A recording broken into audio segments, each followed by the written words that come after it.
Таны хувьд ер нь зөв гэдэг ойлголт зөв хүн гэж ер нь хэнийг хэлэх вэ? Зөв гэдэг бол зөв хүн гэдэг нь өөрөө хууль ёсыг чамдлан сахидаг тийм үү?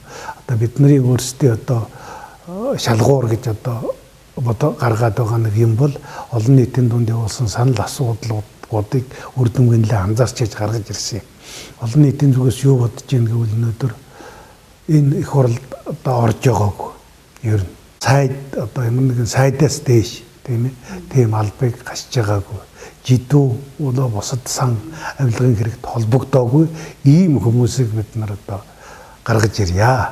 Одоо хамаагүй энэ бол тухайн намаар ааж гараад ирч болно. Бие дагаач гараад ирч болно гэсэн ийм хүсэл эрмэлзэл байгаамаа. Нийтж Бямбжовын Цэнддоо төрийн сойрхолт зохиолч сэтгүүлч Цэнддоо цааш үн сон дутаг зохиолын ажилтан үг сонины эрхлэгч Улсын хурлын тамгын газар хэвлэлийн албаны дарга засгийн газрын мэдээ сонины ерөнхий эрхлэгчээс гадна НЭПКО хэвлэлийн газрыг үүсгэн байгуулагчны нэг. Тэрээр өдгөө Баабар нийтлэлтийн клубт сэтгүүл зүйн филетон төрлөөр дагнан бичиж Монголын уран зохиол сэтгүүл зүйн хөгжилд томоохон хувь нэмрээ оруулж байгаа юм а. Зөв хүнийг дэмжих электорат хөдөлгөөний дэмжигч шүү. Таны нэг подкастын ярилцлагыг би нэг хайлт сонсч байлаа. Тэгсэн чинь нэг улс төрийн таймлах гот ч юусэн таймлагдахгүй байна гэдэг нэг тийм агуулгатай юм хэлсэн байсан. Тэгэхээр би энийг зүгээр одоо нэг зөвтөөгөө холбоод ярил өнөөдрийн улс төр төсөөлөл те улс төр зөв биш байна гэж хэлэх гээд байна уу гэж ойлгосон. Энэ өнөөдөр бидний эрх барьж байгаа дээд хэсэгт байгаа тийм үү? Одоо бидний төрөнд нэг одоо жидүүд холбогдсон барьсан гэж яриад байна. За энэ одоо энэ сууж байгаа улсуудыг бас бүгдийг хогшаар гэж хэлж чадахгүй л дээ бас. Энд чинь ямар нэгэн байдлаар одоо бас үзэл гайгүй явж байгаа хүн ч бас байж болох юм. Тэгэхдээ эдгээр дотроос гарч ирээ шинжлэх хийх тийм хууль эрх зүйн ер нь тийм ёс суртахууны чадамж байхгүй.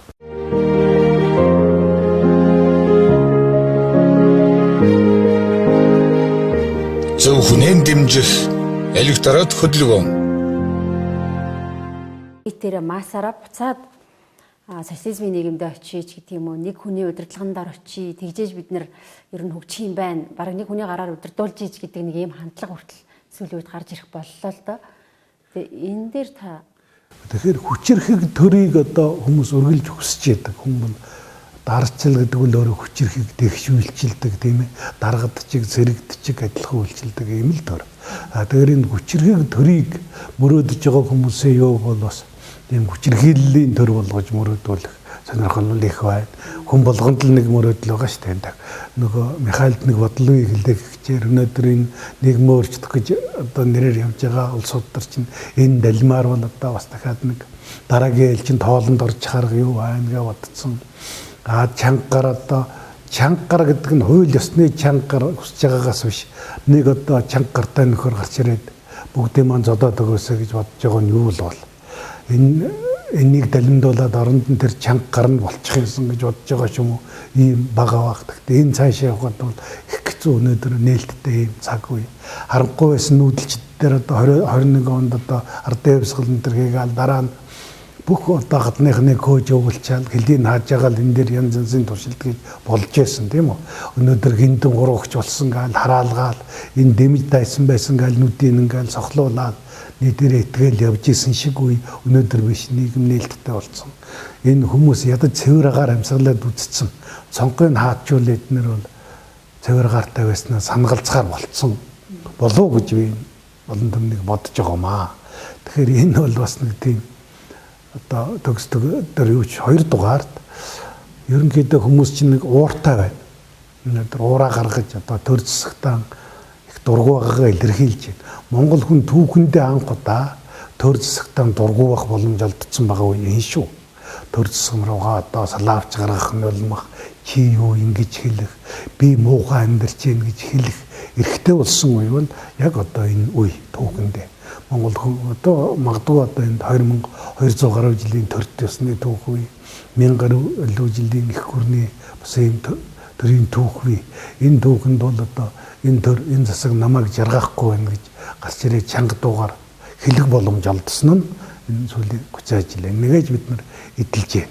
Би бол социализмд бас чамгүй амьдарсан яг үзэл суртлын үйл ажиллагаа явуулдаг тэр бүтцэд нь намын төв хөвөлд хүртэл ажиллаж исэн хүн би энэ тогтцоогоо мэднэ би энэс чөлөөлөгдсөн үү мэдсэн бол миний амьдралын хамгийн том эрхчлөө те. Хамгийн том баяр байсан. Бид энийгээ бас уурандаа алдаж бол бас болохгүй. Батуул нэг хэлээд байгаа хүн агаар эрхчлөө хоёрыг бол одоо байхгүй болохоор мэддэг гэж тийм ээ. Чиний амыг барьж хаад 30 секундын дараа энэ муу утаатай ч гэсэн готын минагаар ямар чухал юм бэ гэдгийг мэднэ гэдэг. Тэгэхээр бид нар бол зарим нэг одоо уур уцаараасаа давж харж одоо бас үндэсний хэрэг шиг одоо тодорхой хэмжээнд эв нэгдэл гэдгийг бол бид их зарим нь буруу тайлбарладаг нь жидүүтэй эв нэгдэлтэй байх, хулгай хийхийг дэвчих энэ төр гэдэг утгаараа ойлгодог. Энэ биш тийм ээ. Энэ зүгээр бидний үзэд тарах юмны хүрээ, хадгалжуулдах юмны хүрээ энэ төрөө бол бас тогтоож цааш явахгүй нэг мөсөн уурандаа одоо бас хамгийн нургайж болохгүй маа л гэж боддог. Жижиг бүр оронд бол нэг өдөртөгч байх хэрэггүй. Бусдад худалдах бүрэн боломжтой байдаг. Тийм үү жижиг хүнд бол олон тойрогт 76 байх тул хангалттай. Тэр бол манай оронд бол тохирохгүй. Ягаад ч зүгээр парламентын засагт байгаа парламентын засаг нь хоёр шаттай байх уу? Ард иргэдээсээ сонгогдох уу гэдэг л байна. Энэ парламентээс дээр баха. Тэгтээ энэ хоёр танхимтай байсан дээр баха. Би тэгж боддог. Социализмын нийгмийн үеийг мэдэхгүй байсан хүмүүс бол ингээд ашгараад ах шиг байна гэдээ бас дурдчихлаа. Тэг гэтэл мэдж байгаа нэг хэсэг нь за ялангуяа манай 1-2 дугаар хүн бол их шүүмжил тархитж байгаа шүү дээ. Тэр би чанга гаруулъя гэдэг ийм зорилготой яваад байна уу да. Одоо эр хүний дотор эмээлтэй хазаартай мөрөглөө гэдэг шиг одоо тэгэл Чингис хаан ч нэг бодогдож л байгаа хүн байгаа сэдэн болдарч бодогдож байгаа хүн байгаа хүн юу бодогдохыг тэрхүү тийм ээ. Тэгээ Бадамдор Шамзун тухай ном бичлээ л дээ. Энэ бол энэ түүхэнд хамгийн их уруугч гэж хэлэгдсэн тэр хүмүүсийн нэг л дээ. Үнэн хэрэг дээрээ бол энэ сүүлчийнхаа боломжийг хүртэл энэ улсын тусгаар тогтнол ятаас хараа тус байлгахын төлөө тэмцсэн ийм хүн зүгээр юм байна лээ гэдэг. Тэгээ энэ түүхийг ингээ харж байхад бидний 20 дугаар зууны түүх тусгаар тогтнолын түүх бол үндсэндээ Орос хятад хоёр улсын хүчний харьцаа хинэн тухай үедээ илүү давуу байдалтай болсон. Хэн одоо эднэрийнхээ хүч төрөлтийг дэвчих үйс одоо тийм байдалд орсон. Энэ төр гэдгээс чигтээ хэн хамаарч ингэж явсан. Яг одоо бид нар ингээл орой донд одоо гамингууд эзлэгдэл, цагаантнууд эзлэгдэл чөлөөлөл явсан гэдэг байдаг. Яг үн сүүлд нь Японууд одоо дайрахаар нь байлдсан гэж байдаг. Яг үн түүх ярих юм бол гамингуудыг цагаантнууд бороо өнгөрнүүд өгöd болсон гэдэг. Нийслэл хүрээг бороо өнгөрн жилээсэн тийм. Дараа нь цагаантнуудын улаан орсууд нь үрчрээг хөөгөөд бүгдийг дарчихсан. За сүүлд галахгүй тэгж ярих юм бол орсууд Японтой байлдсан тийм. Гихчлэнгийн ингээд нэг юмны дундор монголчууд бас тийм хожоортой гэдгийг манайхан ярьдаг шүү дээ тийм. Ерөнхийдөө бидний нэг тийм нэг эмиг төвдтэй холбоотой домгууд, бурхтын домгууд дээр нэг таардаг юм. Энэ одоо бурхны дөрвөл тодорсон домгтой энэ төр гэдэг. Тэрөөрхүү бидний тусгаар тогтнолын үйл хэрэг бол бас нэг тийм нэдэд нь биднээс бас нэг хамаарахгүйгээр өөрөө цаанаасаа нөхцөлдөн бүтэж тийм ээ. Ингэж яаж ирсэн ийм түүхтэй харагддаг. Бас би улс үндэстний бол хичнээн юу байлаа ч гэсэн бас нэг тийм хэмэр сүл юу бол одоо зарим талаараа мухардуу сүсгийн дөө ойлголт.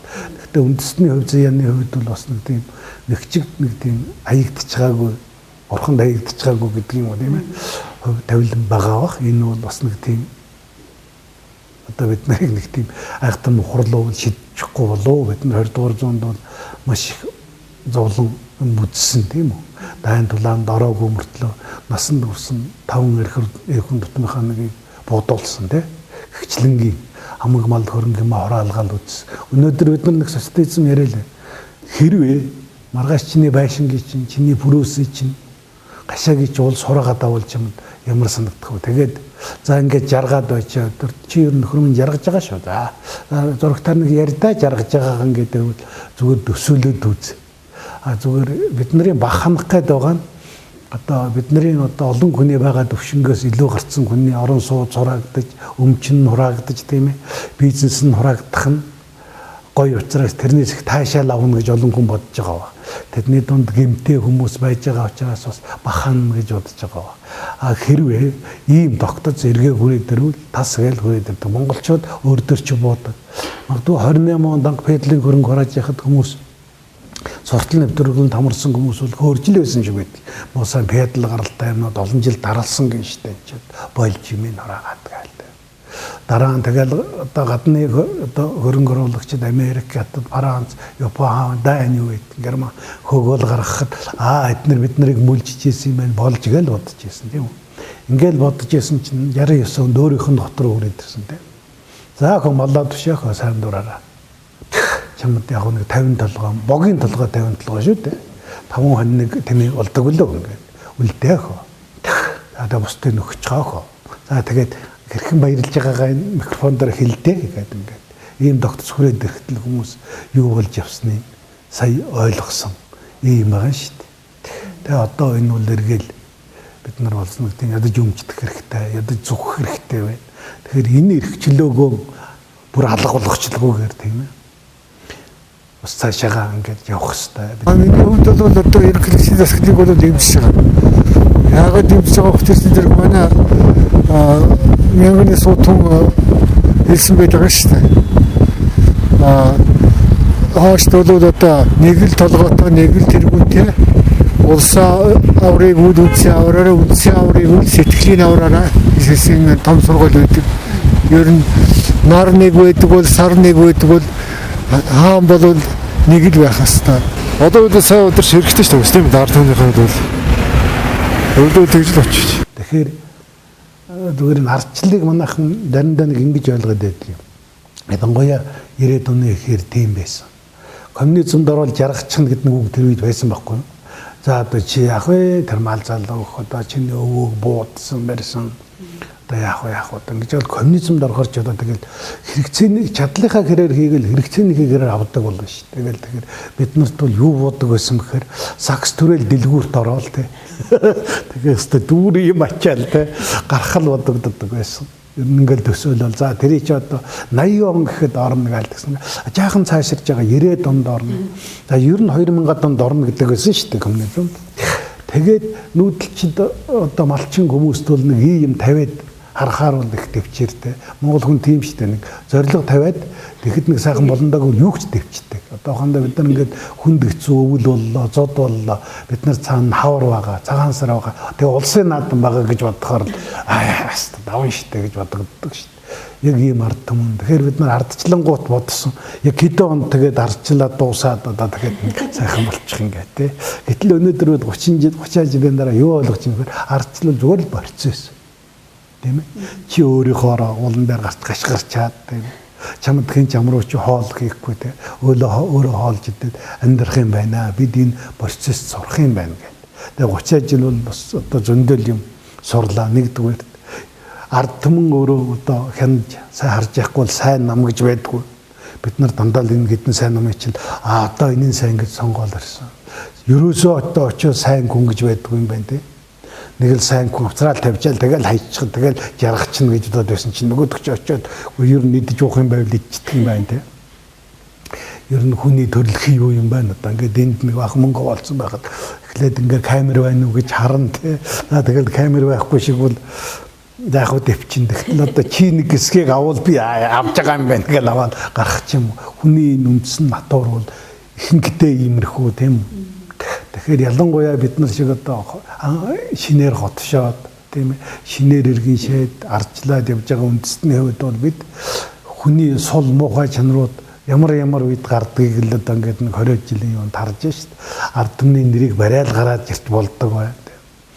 Эх орондоо хайртай гэж хэлж байгаа болгон эх орныг хайрладаг юм байна. Тэр ухаалаг хүчрхэг ард түмэн байж тэнд ирүүл саруул төр үйдэг. Ухаалаг ард түмэн хүчрхэг төрийг бүтээдэг. Нийтлэлч Сэнддо.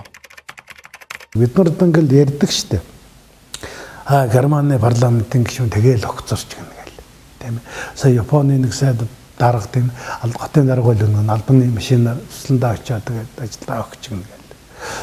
Гэтэл тэрний цаана тийм хүнийг тэсгээдгүй Японы сонгогчд байж байгаа шин. Тэгсэл бол өнгөрөө. Бид нар бол одоо ингээд дарга албаныхаа машинаар тусландаа эсвэл хүүхдээ суулгах завж ой дараа хүүхдээ суулгах завж гин гэж өнгөрдөг штэ тий. Ингээд өнгөрдөг ард түмний дарга бол хүүхдээ суулгаад ингээд явж л байдаг тийм. Ингүүл буруудадаг ард түмний одоо депутатууд бол тэгэл заа уучлаарай гэж явдаг юм байна. Тэгэхээр бид эрүүл сарвал төртэй байхын тулд эрүүл сарвал хүчрхэг ард түмэн, хүчрхэг сонгогч тийм ээ. Зөв таньсан, зөв ухаарсан хүчрхэг сонгогч байх ёстой гэж л ойлгоод байгаа даа. Тэгэхээр яг зөв хүнийг гаргаж ирдэг ийм одоо боловсралтай иргэдтэй болтлоо бас чамгүй хугацааг туулах болчиход байгаа юм шүү. За лав 30 жил өнгөрлөө тийм ээ. Ерөнхийдөө биднэрт чинь нэг юм байсан юм аа. Ерөнхийдөө энэ тал нутгийн овг аймагуудаас эхлээл тэгэл Чингис хаан ч байдаг юм уу. Нэг үегээл ингээл яваад дараа нь ардын засгийн одоо үед ч гэсэн суртал нэвтрүүлэг нь бол эхэндээ бол одоо Чингис хаанаа дагаал аль сайн удирдагчаа дагсан нь тал нутагт чинь хүчрэг байлаа шүү дээ. Ямхаг дагсан балраал, нэг дагсан зүйл бол Чингис хааныг дагсан. Тэгэхээр энэ нүүдэлчний дунд одоо хэн ялах ирээдүйтэйг дагах тийм ирмэлцэл байжээ. Тэгэхээр хувь хүний үүрэг тийм ээ. Хувь хүний дагуулах чадвар айгүй тийм чухал тооцогддог нийгэмд бидний олон үеийн өмнөх өвгдөөдс явчихжээ. Дараа нь 200-300 жил хүчрхэг гүрнийг дагаад туучжээ тийм үү. Манжийн төрийн юунд ороод явчихжээ. Дараа нь зөвлөлт засгийн одоо өвөлдөр бас ингээд явчихжээ. За сайн муугийн нэрэд явах уу тийм үү. Явчихжээ.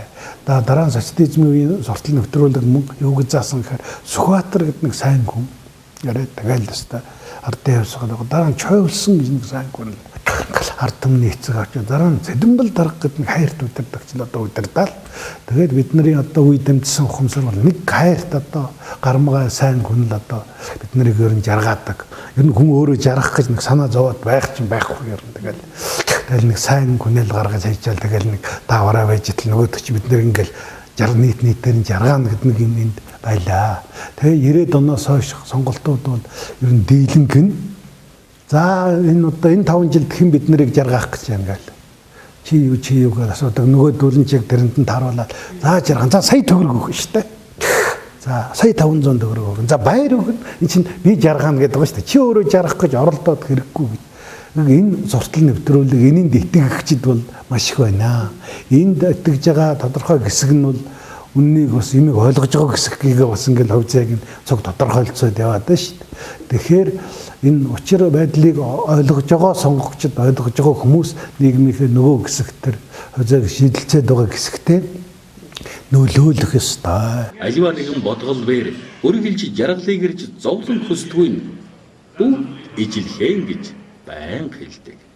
Эдүүгийн орчин үеийн шинжлэх ухаан хөгжсөн өнөө цагт зарим нэгэн хүмүүс аз жаргалыг гадаад шалтгаан нөхцөл байдлаас эрж хайж бодож байдаг. Энэ бол тийм ус юм аа. Миний зарим нэгэн танилуд маш баян чинэлэг байдаг хэдий ч сэтгэлээрэн хангалуун аз жаргалтай байдаг.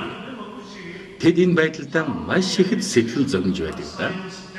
Амар амгалан аз жаргал гэдэг бол зөвхөн гадна нөхцөл байдлаа шалтгааллахгүй гэдэг нь ойлгомжтой байна. Тиймээс сэтгэл оюунан өөдрөг байлгаж байж л аз жаргалыг бүрэн дүрэн олж явах нь тодорхой байна. Ер нь аливаа ном сургаал бурхны номд чиг байдгийг штэ одоо манай ламнараас бол сайхан хэлж өгнө. Баахлав очир огтлогч гэж сударт байдэ. Эндээс одоо нэг мөрийн төдөө юмыг чи зөв ойлгоод зөв хэлээд өгчих юм бол чи одоо төмөн галуурт одоо ингээд өчнөх буян хурааж өргөл барьц өргөж одоо бурхан бүтээсэн хамаагүй илүү юм аа.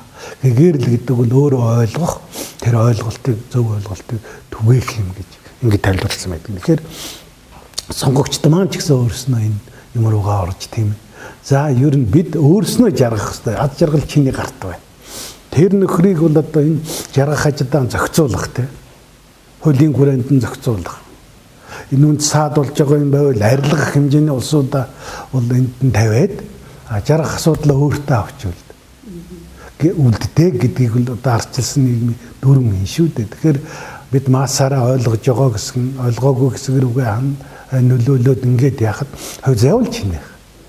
Чамаг ямар ч сайн хүн гарч ирээ чи өөрийнхөө төлөө одоо гिचэхгүй л чи жаргахгүй дэлхий одоо хамгийн мундаг өдөрдөг хэн байдаг юм те. Тарампыг авцараа тавьчих бүр Америк гэж боддог тийм үү. Германы одоо Меркелийг авцараа тавьчих. Жаргах нь чамаас хамаарна гэсэн юм дээ тийм. Энэ юм чи өөрийгөө л хөдөл мөрлөж шударга явж тийм. Ингэх ёстой гэдгээ бид нар цөмөрөө басан. Яа да гэхдээ энэ өнөөдөр ингээд нийгэмд ингээд янз янзын хэсэг таваагаад үзэхэд үнэхээр шудраг юм хийх гээд энэ одоо муухай бүтцэд очиод тулцсан те.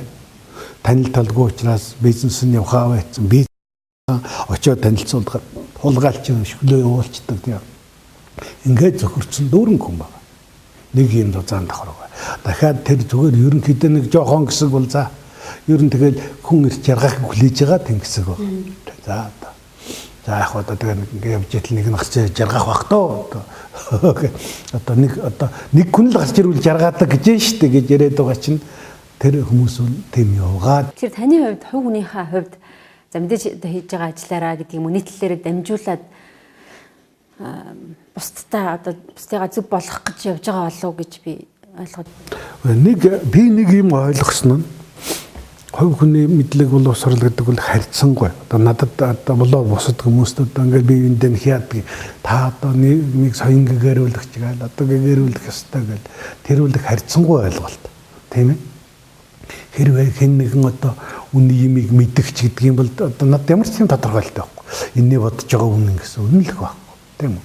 Би энэ үнэнийг ойлгоцсон байлаа гэхэд би тэрийг одоо түгээх одоо тийм үүрэг байхгүй. Тийм үүрэгтэй бол би эрхтэй байх хэрэгтэй шүү дээ. Үүргэхэд одоо чамд хэлээд миний үгийг сонсохгүй бол одоо яадаг юм те. Одоо чимэгдэг ч юм уу те. Тэгэхээр тийм байхгүй зүгээр би тань мэдхөө хүмүүстэй хуваалцдаг. Миний одоо ойлгож байгаа юм зөндөө одоо хүмүүсийн одоо буруу санагдаж байгаа юм байж болно. Ерөөсөө ч буруу байж болно тийм. Жохон ийм нээлттэй байдал гэдэг бол би их тийм том тань мэдхөө гэж ойлгодог юм аа. Энэ нийгэмд байгаа маш олон хүмүүс зөвхөн өөрийнхөө зөвгөд ойлгоцсон л бид нарын их тийм том төөрөгдөл байдаг. Бидний ойлгож байгаа юмнууд бүгд зөв биш байх. Ялангуяа урд өмнө суулгасан чамд одоо их таалагдсан тэр мэдээллүүд энэ төр бол үргэлж хянууштай байдаг тийм. Тэр шиг одоо зүгээр сонгогчд одоо ингээл бид нар цөмөрөө сонгогч иргээ үзэхэд бол харахад бол цөмөрөө өөрийнхөө мэдлэг итгэл үнэмшлэг ч гэсэн цөмөрөө бид нар би ягаа ингэж бодож байгаа. Ягаад энэ нөхрийн хэлсэн үг таалагдаад байгаа юм. Одоо чиний бүх өөрийг одоо ингээл цайруулна гэж тэгж байна. Таалагдаж байна. За зүйтэй ийм боломж байдгүй. Яадгүй гэх чинь тэгээ цааш нь ингээд цаашаага үнзгэрэн боддог ийм одоо ард түмний юу бол илүү цэцэн мэрэгэн байх хэрэгтэй. Манай монголчууд зүгээр нэг иргэншиж хөгжих туршлага дутуу санагддаг юм аа. Бид нар чинь дөнгөж нүүж яваал 20 дугаар зуунд л агшин зур хувраал сайхан юу болцсон системд амьдраад.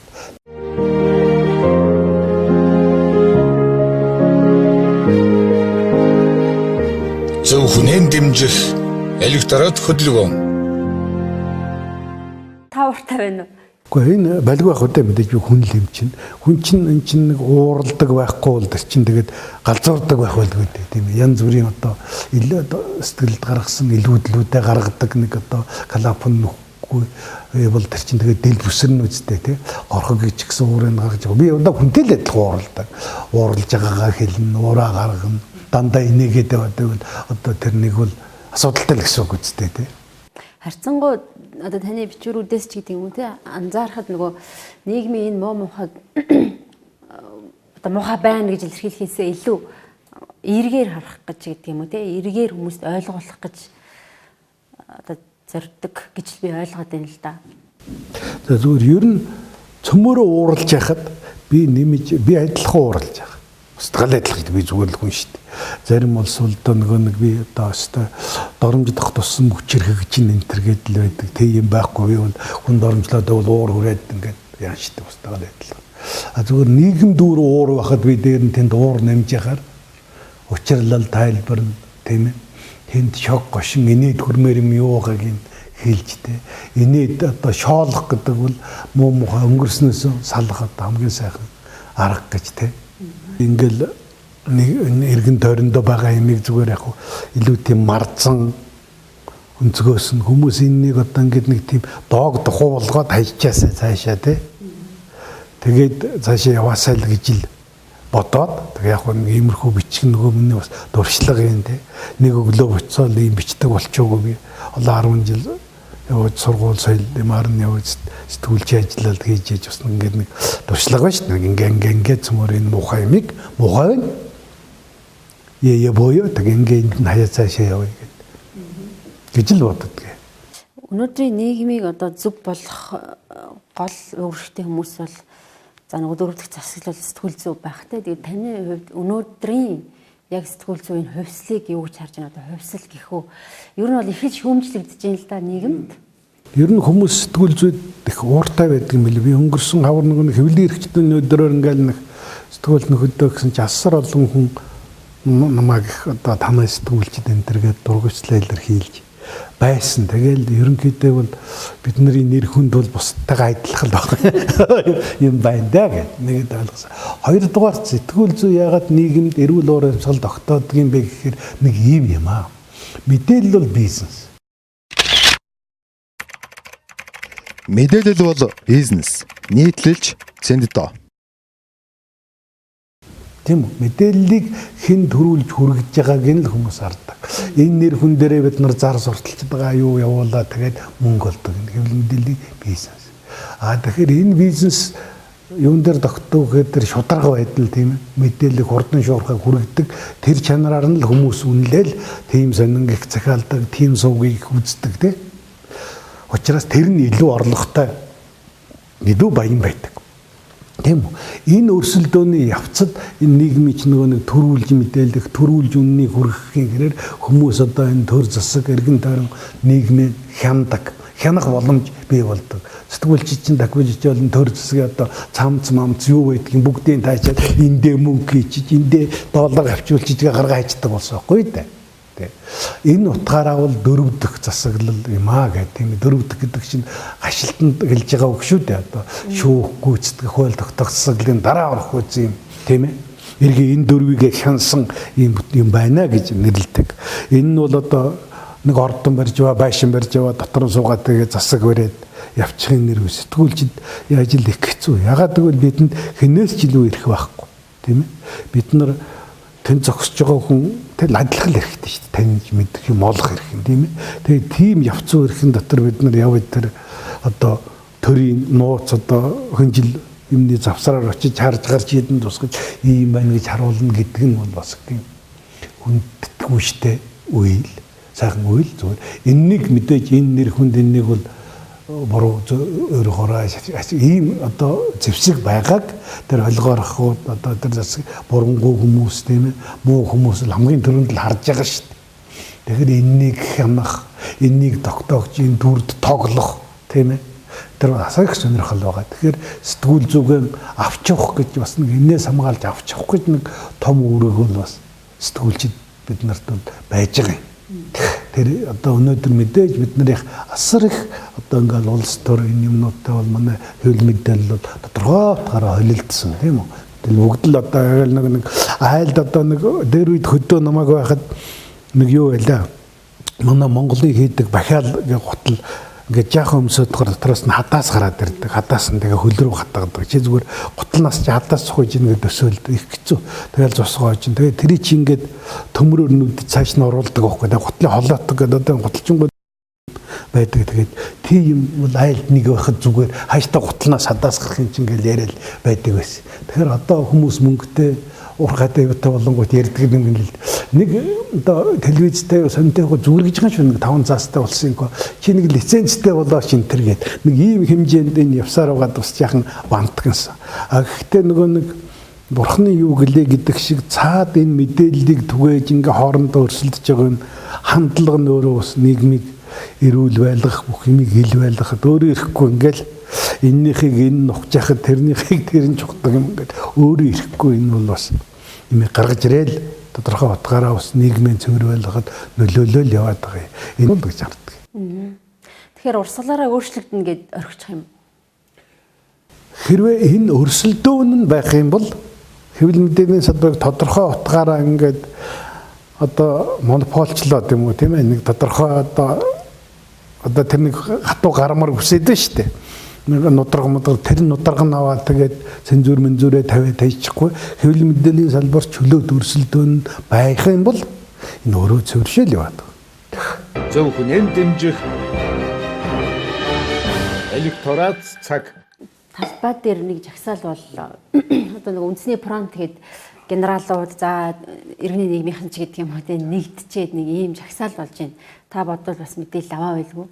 За энэ дээр нөгөө манай иргэд нэг юм бас шүүмжлэлтэй ханддаг шүү дээ. Нөгөө төрийн эрхийг хуулбасаар авах гэсэн юм оролдлогч гэдэг юм уу? Энд дээр та ямар дүгнэлт хийв ер нь?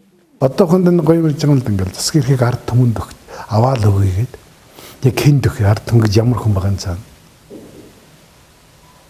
Хонд би тэгээ ярьж болно л доо. За давай зөмөрөө нийлээд өстө. Өшгөлж унгаал маргааш нь ард түмэнд өгьгээд тэр ард түмэн хэн байх вэ? Ард түмэн гэж ямар хүн байгаа вэ? Дээр үед манай сум энэ нэг шооч хүний яриа байдаг хөгчүүл ярьдаг байсан. Жаахан бодлоо ярьдаг. Тэгээд мал тууж хот орчоод оо зарим би хот орсныхаа нам засагтаа уулзаад ирлээ. Нэг том хард ээлтэй хүн байсан гэдэг. Тэр шиг одоо ард түмэн гэдэг нэг том хард ээлтэй хүн бол байхгүй шүү дээ. Тийм юм. Тэгэхээр бид нар энэ ард түмэн бол яг нэрэндээ ард түмэн гэдэг ариун нэрээ одоо бас цэвэрлж явах хэрэгтэй санагддаг. Бид бас эх орон гэдэг ариун нэрийг одоо дуртай л барьдаглаа тий. Энэ бол их нандин нэр. 20 дугаар зуунд бий болсон ойлголт. Энээс өмнөх одоо энэудад Аривжагийн шүлгэнд ч юм уу Сүхбаатарын одоо анх хэлжсэн тэр юмнуудад нэг тийм эх орон ард түмэн гэж үг байхгүй. Хаан төрдөө тийм ээ. Монгол үндэстэндээ л гэсэн тийм ээ. Тэгээ юмнууд байгаа. Энэ үг бий болохдоо тэр нэг жалга довын эрх ашигаа дээдэлж Овг аймгийн эрх ашигаа дээдэлдэг байсан тэр нэг нүүдэлчдийн дунд нэг том юм улс гэдэг нэг эрх ашигын нийтлэг бий болгоод тий. Тэгээд болох гэж оролдож тийм ээ бий болгож ирсэн нэр томьёо л доо. Тэгээд яг нэг хэсэг одоо баатруудын эх орныхоо төлөө нас урсан өгсөн, тололдсон, зүтгэсэн гээд домог болгоод бид нар томогшуулсан. Тэгэхээр л дараа нь ялсан нэг хэсэг хүмүүс л уг нь би бол сурах хүчинд бол дандаа л эх орончид нас урсан байдаг юм байна л гэж ойлгож ирсэн. Тэгсэн одоо бол тэгээд тийм нас ураагүй хүмүүс өөрсдөө тэгээд нэрлэл байх боллоо. Ирээдүйд л гавьяа байгуулалт нас одоо тийм одоо өмнөх үеийн тэр баатруудад дүүцэх юм байгуулах гэж байгаа юм болов уу тийм. Өнөөдрийн Монгол өөрчлөлт сонгуулийн хувьсгал хариуцлага зөвхөн дэмжих электорат цаг. Эх орон таны хувьд яг юу юм? Би нэг энэний оронд нэг еврей өнгөө ярих уу. Ингээд нэг еврей цэрэгт байсан чинь ингээд генерал арцаа асуугаал нэг зэргийг ингээл за нөхөр Иванов эх орныхоо төлөө эх орондоо хайртай эх орныхоо төлөө өхөн Соколов эх орондоо хайртай эх орныхоо төлөө өхөн Арбинович эх орондоо хайртай эх орныхоо төлөө өхөн. Гэхдээ би өгчүүл хэн эх орныг хайрлаа. Тэрэн шиг миний хувьд бол одоо миний ирээдүйн миний тийм өр хүүхэд болоод миний эрхчлөөтэй амьдрах өөрийнхөө амьдрах орон зай. Би сайхан амьдрахад одоо миний өөрийн эх орон хэрэгтэй. Тэрнээс биш энэ нэрийг барьж миний сайхан амьдрах эрхчлөөг хинч боогдуулах гэсэн. Миний өөрийнхөө шударга явуулж өөрийнхөө жаргах эрхчлөөг энэ ариун нэрийг барьж боогдуулах эрх хинт ч байна. Хинч энэ нэрийг хувь хүний аз жаргалтай өөрийнхөө амьдрах эрхийн өмнөөс тавих ёсгүй тийм үү? 90 онд манайх шинэ ардчилсан үндсэн хууль баталсан. Яг тэнд үе зарчмын шинэ үг эхэнд нь орж байгааг сурвалжлагч байсныхаа үед их анзаарч ирсэн. Энэ нэгэн бол хувь хүний эрх ашгийг дээдлж гээд ингээ хууль нэг эрх мөр хувь хүний эрхийг дээдлж гээд. Өмнөх бүгд найрамд Монгол ард улсын үндсэн хууль бол ард түмний эрх ашгийг дээдлэн. Чи бол юу ч вэ? Тэгээд ард түмэн гэдэг нэрээр чамайг ингэж болно гэдэг. Ийм тогтсон. Арчилсан нэгэн гэдэг нь чи номер 1. Чамайг хинч эх орны өмнөөс ингэж бодохгүй. Тэгэхээр би хүмүүст гэлд өөртөө хайртай бай. Чи бурхны бүтээл тийм. Чамд агуу гоё юм өгсөн. Чамд агуу сайхан гэр бүл өгсөн. Тийм агуу сайхан найз нөхөд үндэстэн өгсөн. Энд чи ингээ өссөөр байгаа чиний эх орон шүү. Өөр хүн өөрийнхөө нэрийг л хайрлаад байхад эх орныг нэг хайрлаж шүү дээ. Тийм биз дээ. Чи өөрөө л жаргалтай явхад бол жаргалтай улсуудын эх орон болчихно тийм. Гэхдээ энэ нь тэр л одоо бүх сонголт Монголд энэ төр юмда чинь бол нөлөөлж явах хэрэгтэй. Эцсийн дүнд хорвоо дээр чи жаргах гэж л төссөн шүү дээ. Ямар одоо нэг тийм мундаг их оронч моронч болохгүй төрөөгүй шүү дээ. Чи жаргах гэж төрсөн. Чи жаргахад их орон хэрэгтэй. Чи жаргахад ардчил хэрэгтэй. Чи жаргахад шударгас хэрэгтэй. Тийм ээ. Чи жаргахад хүчрхэг төрөх хэрэгтэй. Тэгэл эднэрийн төлөө явж байгаа шүү дээ. Тэрнээс за миний жаргал яах вэ? Яах вэ? Надаас яваад нэг ихрэг хөдлөл нэг зовчи гэдэг юм. Зүгээр тангар гөргсөн хүмүүс бий. Бид нар бол бас л тэр нь үнэт зүйл нь шүү дээ. Гоё шүү дээ. Би одоо цэрэг хүчний байгууллагын олон хүмүүсийг тань тэрүүгээрээ чигтэйхэн бахархдаг. Би чамаас баг одоо ирэхэд байж байгаа гэдгээр их тийм надад харахдаг, сайхан бахархдаг хүмүүс би дуртай. А бас юунууд ялгархдаг улсууд бай. Тэд нарыг бол яах гэж энэ албанд орсон юм бэ? Өөр юм хийхгүй гэж хэлмээрсэн.